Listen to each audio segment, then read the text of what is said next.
Assalamualaikum warahmatullahi wabarakatuh. Alhamdulillah, pada kesempatan kali ini di malam bulan Ramadan ya, kita bisa bersilaturahim dan diterima sama Kang Mazin untuk bersilaturahim di sini. Terima kasih Kang Mazin dan direpotin untuk berbagi atau kita mendiskusikan, ya diskusi santai lah teman-teman, terkait dengan fenomena COVID ini. Jadi di beberapa segmentasi ini yang sering banyak didiskusikan adalah wilayah ekonomi, COVID dan ekonomi. Kemudian COVID jelas menyerang wilayah kesehatan. Nah, tapi teman-teman perlu kita sama-sama membahas kurang lebihnya bagaimana terkait COVID-19 ini mempengaruhi dunia pendidikan dan khususnya di Kabupaten Cirebon. Nah, pada malam hari ini alhamdulillah Kang Hozin berkesempatan untuk memberikan satu pencerahan kepada kita semua sebagai milenial Cirebon untuk membuka pikiran, hati bagaimana terkait fenomena corona ini mempengaruhi dunia pendidikan di Kabupaten Cirebon.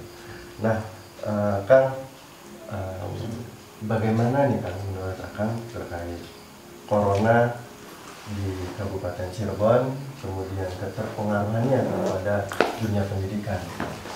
Soalnya kalau dari data ya Kang, yang angka buta huruf saja masih tinggi kan di Kabupaten Cirebon. Kemudian kesejahteraan guru masih juga dipertanyakan.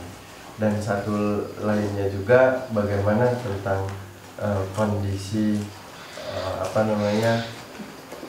studi melalui online ini kan. Pertama saya kira kita perlu melihat bahwa segala sesuatu yang Allah berikan kepada kita itu selalu memberikan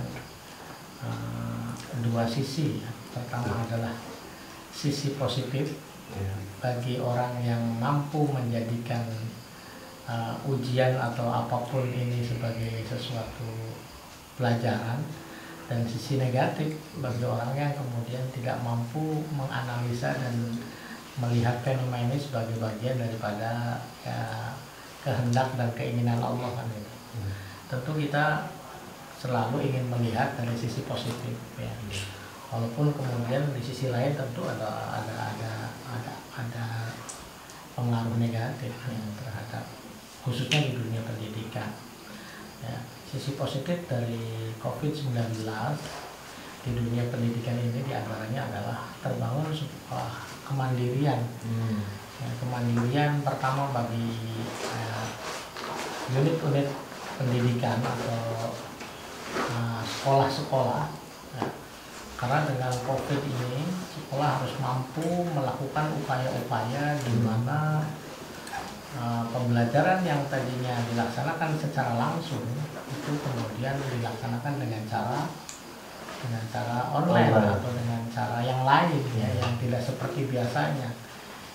Jadi disitulah kemudian ada upaya-upaya yang dilakukan oleh sekolah untuk bisa memenuhi standar atau memenuhi keinginan dan memenuhi sesuatu yang seharusnya diberikan ya, untuk peserta didiknya. Ya, itu bagi sekolah atau unit pendidikan yang paling rendah itu kan sekolah ya, sekolah. Nah, kemudian bagi guru-guru ya, itu sekolah, kemudian di dalamnya ada guru-guru ya, di dalamnya juga ada kepala sekolah, guru-guru. Dengan adanya COVID-19 ini kemudian mereka juga terinspirasi untuk bisa melakukan upaya-upaya proses pembelajaran yang bisa dilakukan dengan cara online, dengan cara daring, dengan berbagai media yang dimiliki oleh sekolah, karena satu dengan yang lain berbeda kan. Guru melakukan upaya-upaya di mana bagaimana ya materi pembelajaran, bahkan karena menjelang ujian ya, menjelang ujian sekolah, menjelang ujian nasional dan lain sebagainya ya, mereka bisa menyampaikan dan guru-guru bisa menyampaikan dan memberikan materi yang seharusnya diberikan secara langsung itu diberikan dengan secara online. Kemudian yang ketiga, bagi siswa-siswi ya, ini pun ada pengaruh yang positif bagi siswa-siswi yang tadinya mereka acuh tak acuh ya, selama ini mereka merasa apapun bisa diberikan oleh gurunya secara langsung di sekolah, bisa tatap muka, bisa bertanya, bahkan bisa mendapatkan hal-hal yang sifatnya ya mereka dapatkan dari buku yang diberikan kepada guru dan lain sebagainya. Ternyata hari ini mereka dikagetkan dengan sebuah peristiwa ini dan situasi baru sehingga mereka melakukan upaya juga untuk bisa memenuhi apa yang ya dituntut ya dalam kondisi seperti ini, sehingga mereka melakukan peningkatan kemampuan, kapasitas, bahkan karena nanti kan punya ini dengan ini ya, punya pengaruh terhadap kemampuan secara ekonomi kan gitu. Nah, sehingga mereka pada di era pandemi COVID-19 ini ya, muncul kreativitas untuk bisa mendapatkan atau mengakses ilmu pengetahuan yang biasanya secara langsung melalui media-media yang ada saat ini. Belajar secara mandiri, dan itu saya kira tetap menjadi bagian yang positif. Di sisi lain tentu ada hal yang ya mungkin kalau dikatakan negatif sebagai pembanding. Negatifnya seperti apa? Ya negatifnya adalah bahwa bagaimanapun ketika siswa-siswi kita tidak bisa melaksanakan pembelajaran secara langsung ya, ini kan hasil survei di kabupaten atau hasil survei yang dilakukan di beberapa kabupaten itu ternyata anak-anak 76% itu merasa tidak puas dengan belajar melalui online. Artinya apa? 76% mereka ya tadi merasa nyaman, merasa mendapatkan asupan ilmu pengetahuan dan mendapatkan informasi itu melalui tatap muka, melalui pembelajaran. Meskipun datang ke kelas ternyata di kelasnya cuma tidur gitu kan. Ini kenyataan ya, ini kenyataan. Sehingga ini menjadi bagian yang kemudian sebenarnya menjadi ya tadi catatan bagi kita semua bahwa pembelajaran secara langsung di kita ini masih sangat digandrungi dan memang terjadi sebuah komunikasi di mana dua belah pihak, bahkan banyak pihak itu hidup bukan hanya secara fisik, tetapi di situ terbangun mental, spiritual dan juga ya suasana psikologis, dialektis karena karena apa? Kita berkomunikasi dengan benda hidup ya, dengan orang, dengan manusia, sehingga seluruh aspek, seluruh potensi yang ada pada diri manusia ketika terjadi sebuah proses pembelajaran langsung itu bisa hidup, bisa dioptimalkan dan bisa ada connect ya, sehingga ya bagaimanapun pembelajaran langsung adalah sebuah pembelajaran yang selalu akan menghasilkan hasil yang lebih baik. Itu menurut ini ya, menurut temuan yang ada di lapangan dan masukan dari siswa-siswi sendiri seperti itu. Kapan Pak kita bisa belajar langsung kan gitu? Ya nanti sekolah ya biasa. Kalau lagi nggak masuk sekolah, kangen sekolah. Tapi kalau sekolah pengennya libur. Itu yang bagi anak-anak gitu. Itu ya yang pertama saya kira faktor atau sesuatu yang mungkin ya negatif.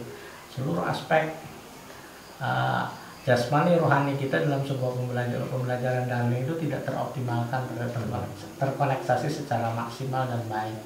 Di sisi lain, aspek negatifnya adalah ya saya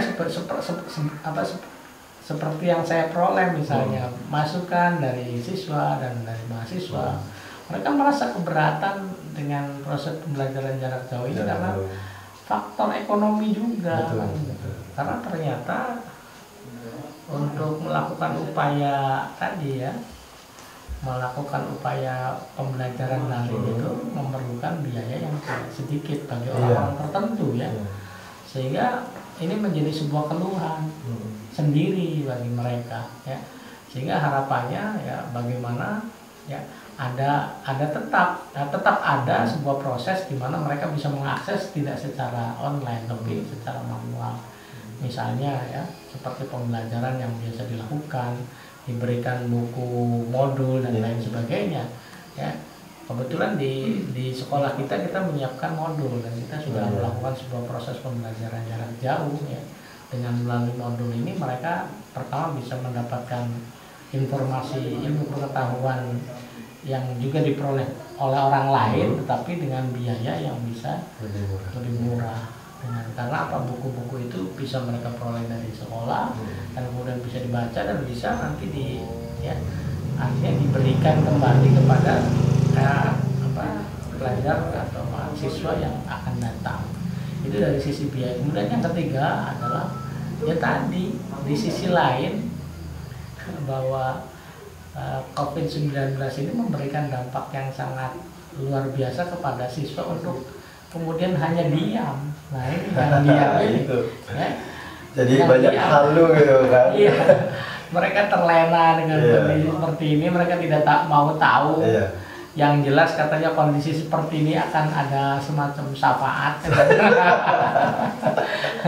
sehingga mereka tidak melakukan apa-apa, dan inilah yang kemudian ujuk-ujuk pinter gitu ya. Tiba-tiba pengen langsung lulus, ujian langsung ada, mereka konfirmasi kamu sudah melakukan apa kan. Nah ini saya kira pada ini sesuatu yang negatif ya, yang terjadi dampak daripada COVID-19.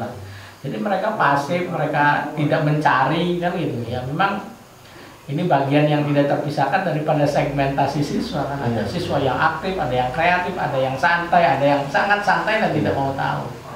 Dan ketika ada sebuah proses pembelajaran langsung, hal ini bisa dikontrol secara langsung. Tapi ketika kita menggunakan media online atau ya daring dan lain sebagainya, hal ini tidak bisa diizinkan. Tapi kita dapat tahu mereka itu bagian daripada siswa yang tadi adalah dari hasil kerja yang seharusnya tersampaikan tidak tersampaikan, yang seharusnya sudah masuk tapi tidak masuk karena mereka adalah itu yang saya kira dianggap negatif. Tapi apapun sesungguhnya positif ataupun negatif, COVID-19 ini harusnya memberikan sebuah pembelajaran baru bagi kita, bagi khususnya ya pelajar dan mahasiswa ya, untuk terus melakukan upaya-upaya peningkatan kualitas diri kita. Memang sudah saatnya kita ini ya, masuk ke sebuah wilayah baru ya, 4.0 iya 4.0 ya, artinya sudah masuk ke wilayah semuanya serba online,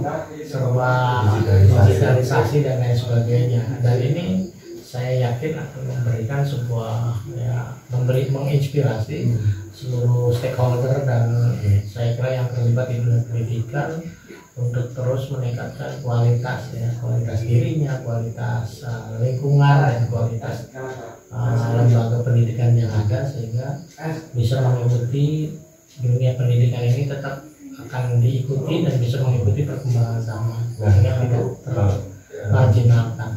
Nah kan kalau misalkan penyampaian langsung itu kan kualitas penyampaian ilmu pengetahuan, pendistribusian pengetahuan kepada siswa itu kan bisa maksimal kan?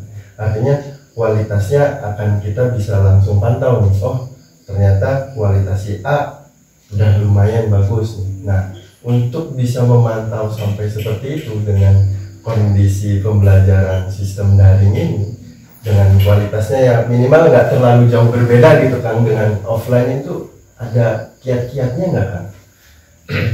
Saya kira tetap ya, bagaimanapun ya, guru itu menjadi bagian yang terpenting secara langsung memberikan ya, transfer of knowledge, dan satu sisi juga dia memberikan cara dan contoh yang secara langsung kepada siswa. Dan disitulah dari komunikasi yang terjadi antara guru dan siswa, kemudian guru akan mampu menganalisa ya, dan mampu memilah dan memilih, dan juga mampu memberikan evaluasi kepada siswa secara objektif ya, secara langsung. Artinya ini kan guru terlibat langsung. Kalau penelitian itu mungkin ya kualitatifnya ya, kualitas siswa itu dapat dipantau dan diketahui secara langsung.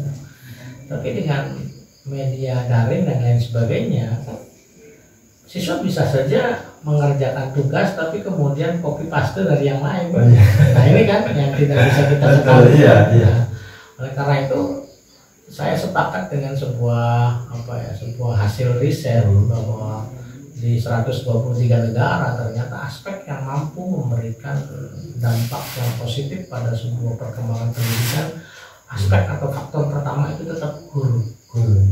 Jadi guru adalah ujung tombak keberhasilan sebuah proses pendidikan dan pembelajaran. Oleh karena itu pembelajaran secara langsung ya, itu masih menjadi bagian yang saya kira harus tetap dipertahankan di era sekarang ini, sehingga kita tidak terjebak pada sebuah dialog komunikasi dengan benda mati.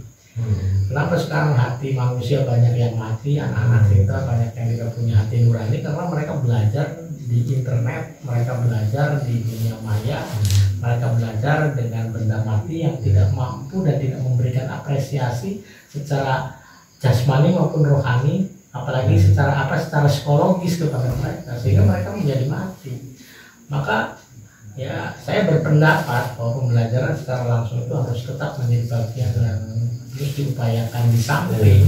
Itu anak-anak kita juga tidak boleh tertinggal atau ketinggalan dengan mengikuti perkembangan zaman, bahwa ada asupan ilmu pengetahuan yang mereka peroleh melalui metode atau pembelajaran melalui online tadi, karena sudah zamannya. Karena ya ketersesatan orang pada saat ini, baik dia berbicara tentang ilmu pengetahuan ya, ulum teknologi ya, ilmu pengetahuan dan teknologi, maupun ilmu pengetahuan dan agama, itu karena dia tidak belajar dari guru yang sesungguhnya, tapi dia belajar dari guru yang sebenarnya dia tidak memberikan sebuah proses pembelajaran yang benar. Ada barokah juga ya, keberkahan ilmu itu yang mahal. Saya kira bisa dilihat dari situlah di antaranya, sehingga dua aspek ini bisa kita dekatkan. Dari satu sisi kita tetap mengambil sesuatu yang baru, di sisi lain kita tetap akan mempertahankan nilai-nilai yang lama yang saya kira baik untuk tetap dipertahankan dan dikembangkan.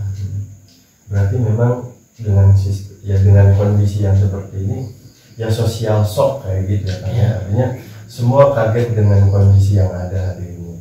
Otomatis siswa juga dituntut untuk kemandirian belajar, berinovasi, juga pengajar juga dituntut untuk memberikan inovasi pengajaran yang baru.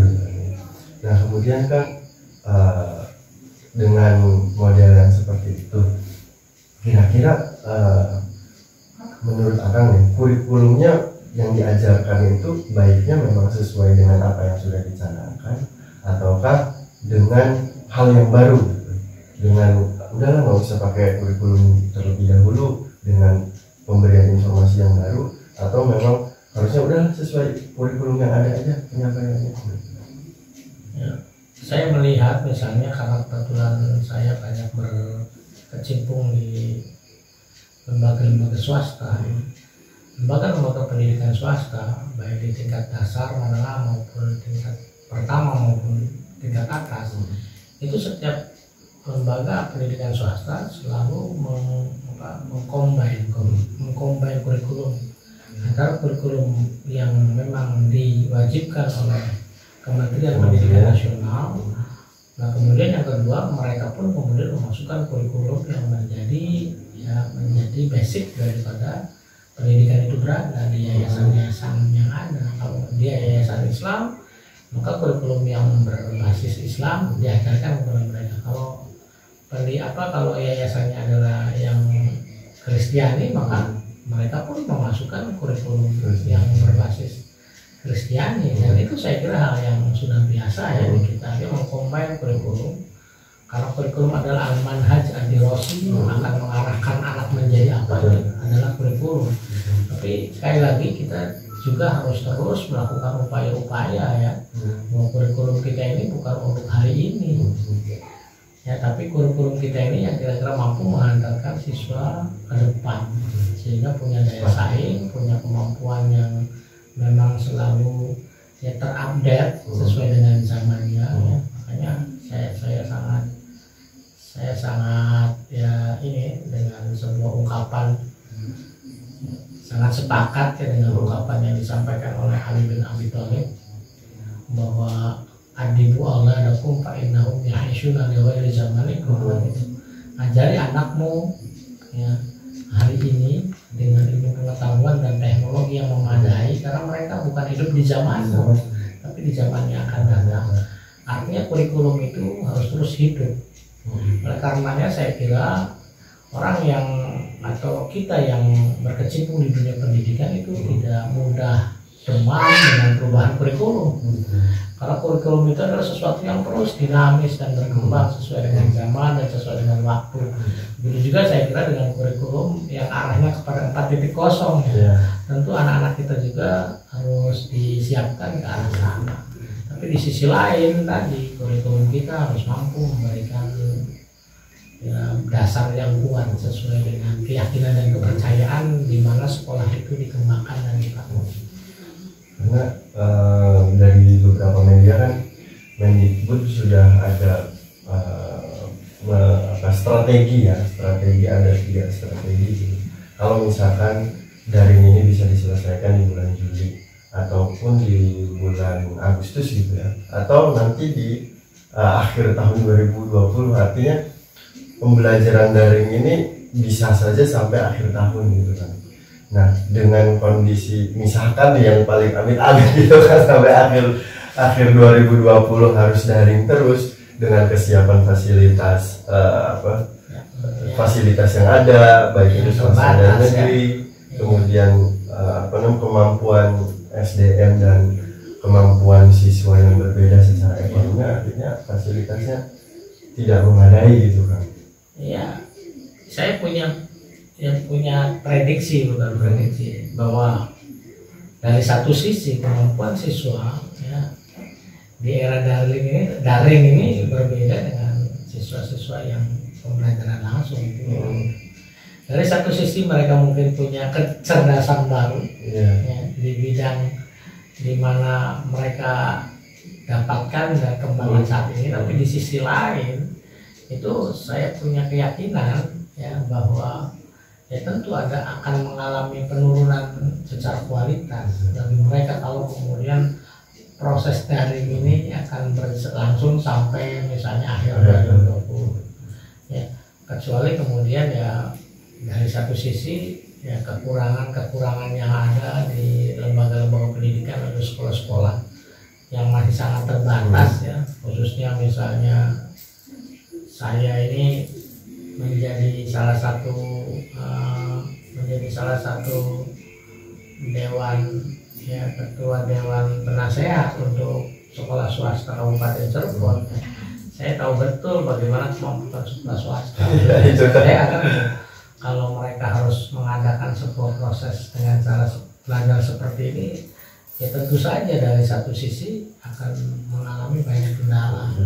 Dan ya tadi proses transformasi ilmu pengetahuan, ya, transformasi pemahaman ya, yang sifatnya kognitif, psikomotorik atau afektif ya, tentu akan banyak mengalami hambatan, sehingga ya tentu outputnya akan berbeda.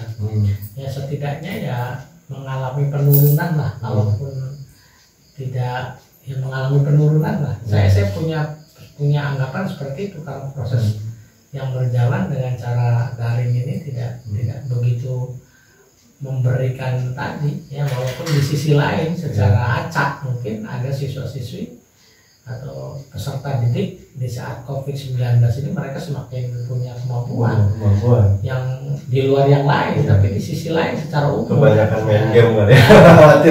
Siswa-siswi kita ya di kemampuan penguasaan terhadap materi pembelajaran, materi-materi pelajaran yang mengalami penurunan karena tidak secara langsung diberikan, tidak ada komunikasi langsung dari guru mereka yang selama ini mereka dapatkan dari mereka.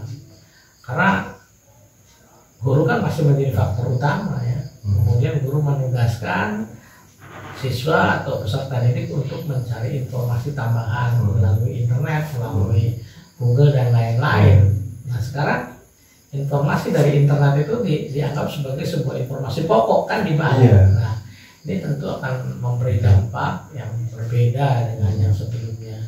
Tapi setidaknya yang mudah-mudahan tadi sekali lagi apapun yang bisa kita